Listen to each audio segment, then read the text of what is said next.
Bonjour à tous. Aujourd'hui, nous terminons la semaine avec une séance un peu plus légère que celle d'hier, qui était fort chargée en informations diverses et variées. Nous nous intéressons aujourd'hui au rôle du confident dans Andromaque de Jean Racine. Avant d'attaquer la question du confident proprement dite, je vous propose un retour sur ce qui a été vu et en particulier la distinction qu'il faut faire entre le tragique et la tragédie. Vous avez d'un côté la tragédie, de l'autre le tragique. Je commence par le tragique parce que vous le connaissez pour l'avoir travaillé bien avant l'étude d'Andromaque. Le tragique, c'est un registre, une tonalité, c'est-à-dire un effet que l'auteur veut provoquer sur son lecteur, chez son lecteur. Et il se caractérise par le sentiment de l'homme qui se débat inutilement face à des forces qui le dépassent. Il va se caractériser, ce registre, dans les textes, par différents procédés. Tout d'abord, un lexique de la fatalité et du désespoir, pour celui qui est en proie au tragique. Des figures d'opposition qui vont souligner la tension entre ce qu'il veut et ce qu'il peut, donc des antithèses, des oxymores, l'emploi de négation. Et puis, une ponctuation extrêmement expressive, puisque évidemment, le tragique va être occasion d'émotions extrêmement fortes.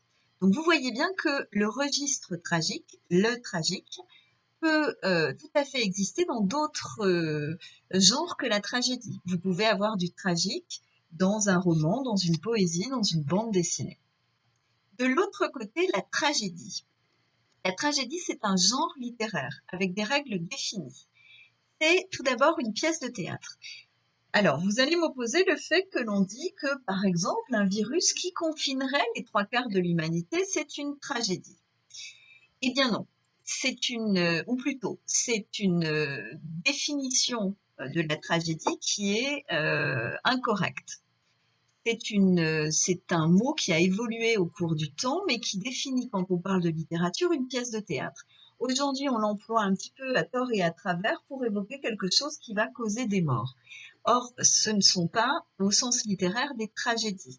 Un accident qui cause des morts, ce n'est pas une tragédie, c'est une catastrophe, c'est une horreur, mais une tragédie, c'est une pièce de théâtre. Ce genre littéraire, il va mettre en scène des personnages d'importance, des nobles, principalement, en tout cas dans l'Ancien Régime, uniquement des nobles, dont les préoccupations dépassent le cadre du familial ou de l'intime. Pour dire les choses autrement, si papa ne veut pas que j'épouse l'homme que j'aime, ce n'est pas une tragédie. Et si je fais une pièce de théâtre mettant en scène mon papa qui refuse que j'épouse l'homme que j'aime, ce n'est pas une tragédie. Sauf si mon papa est un roi ou que je suis moi-même une reine et que ce que je vais faire de ma vie privée engage d'autres personnes que moi. La tragédie, elle va mettre en scène un héros qui va faire preuve d'hubris, c'est-à-dire de démesure. Il va vouloir ce qu'il n'a pas le droit de vouloir. Donc vous voyez bien que le héros tragique, il va être tragique, il va faire preuve on va avoir recours au registre tragique. Et ce héros va être puni. Il va être puni, ça veut dire que la tragédie se finit forcément par une catastrophe finale. Et cette catastrophe, elle est très souvent liée à la mort, mais pas toujours. Vous voyez que dans Andromaque, Oreste est puni par la folie. Alors c'est une mort symbolique, mais ce n'est pas une mort proprement dite. Et enfin, la tragédie met en scène des intrigues qui visent à provoquer la pitié et la terreur du spectateur parce que le but ultime de la tragédie, c'est la catharsis, c'est-à-dire la purification des passions du spectateur par la vision des mêmes passions ou d'autres passions mises en scène. Donc voilà le point sur lequel je voulais revenir avant d'attaquer le rôle du confident, parce que le confident, c'est un personnage de la tragédie, qui n'est pas le plus souvent tragique.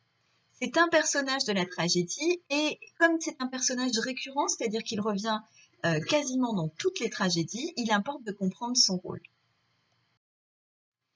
Ce que je vous propose donc, c'est de vous mettre au travail. Vous arrêtez la vidéo, vous prenez votre livre et vous travaillez un moment avec les 2 questions suivantes. Vous identifiez quels sont les confidents dans la pièce et ensuite vous repérez les moments où interviennent ces confidents.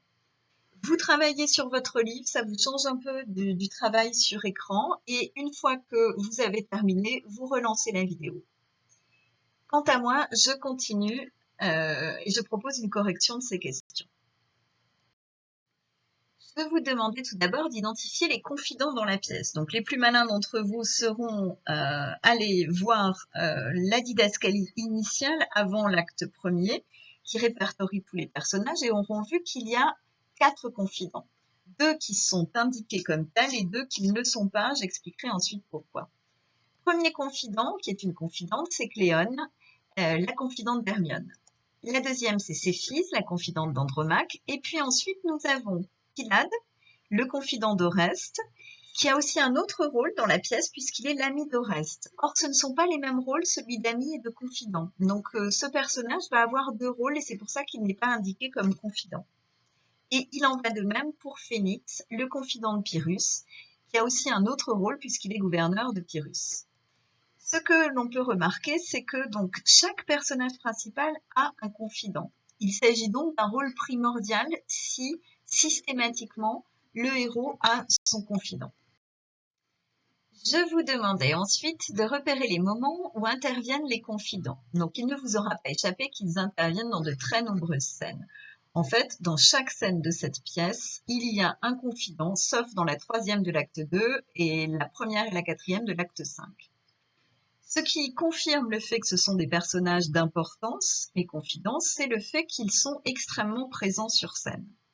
Quand on regarde un petit peu dans le détail les moments où ils interviennent, on voit qu'ils interviennent dans 2 types de scènes. Soit des scènes dans lesquelles ils dialoguent avec le personnage principal, dont ils sont proches, ils sont seuls avec lui sur la scène. Donc vous avez par exemple la première scène de l'acte 2, soit ce sont des scènes dans lesquelles ils ont un rôle de témoin de ce qui se joue entre les personnages principaux.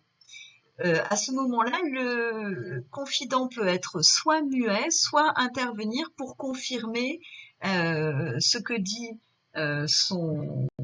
celui dont il est le confident, ou bien pour le soutenir face à un adversaire. Alors, qu'est-ce qu'on en déduit du rôle du confident? Eh bien, on en déduit qu'au niveau de l'intrigue, de l'histoire donc, le confident soutient le personnage principal auquel il est lié. Il l'accompagne dans les moments heureux, dans les moments malheureux. Mais ce rôle, c'est presque un rôle de peu d'importance. Ce qui est important, c'est son rôle au confident au niveau théâtral. Parce qu'au niveau théâtral, le confident permet à la parole du personnage principal de jaillir. Le rôle du confident, ça va être de faire naître les confidences du personnage principal et donc de permettre la révélation de ses pensées intimes. Ça a 2 intérêts. D'abord, ça permet au spectateur de connaître mieux le personnage principal et surtout, ça permet, dans la tragédie, de très beaux moments d'expression de soi et du tragique. Et c'est vrai en particulier chez Racine où, vous l'aurez compris, tout l'intérêt réside dans cette déchirure qui existe à l'intérieur des êtres et la façon dont ils vont la dire. On en a terminé, j'en ai terminé, donc aujourd'hui j'ai fait très court. À vous de jouer maintenant. Je vous demande dans les commentaires de l'article une courte synthèse du cours, c'est-à-dire que je veux quelques lignes où vous retenez simplement l'essentiel de la vidéo que vous venez de voir. Je vous demanderai ensuite, une fois que j'aurai validé, de noter cette synthèse évidemment dans vos cahiers ou dans vos classeurs. Nous arrivons au terme de notre 3e semaine de téléenseignement et je veux vous redire la façon dont je suis fière de nous, fière de vous qui continuez malgré tout ce que la période impose à être derrière vos écrans, à vous accrocher, à travailler. Fière de moi aussi qui arrive à tenir un rythme qui n'est pas simple et fière de nous collectivement parce que jeunes gens, et je suis sûre que ce jeune gens vous manquait, Parce que jeunes gens, nous n'avons pas pris une minute de retard sur le planning que j'avais établi précédemment au confinement. Ça veut dire que grâce à vos efforts et grâce à mes efforts, à nos efforts collectifs, nous parvenons tout à fait à mener notre programme comme il aurait dû l'être. Donc, je vous en félicite. Je vous souhaite un excellent week-end et je vous retrouve lundi à 9h, ah non, lundi à 10h30 devant le blog.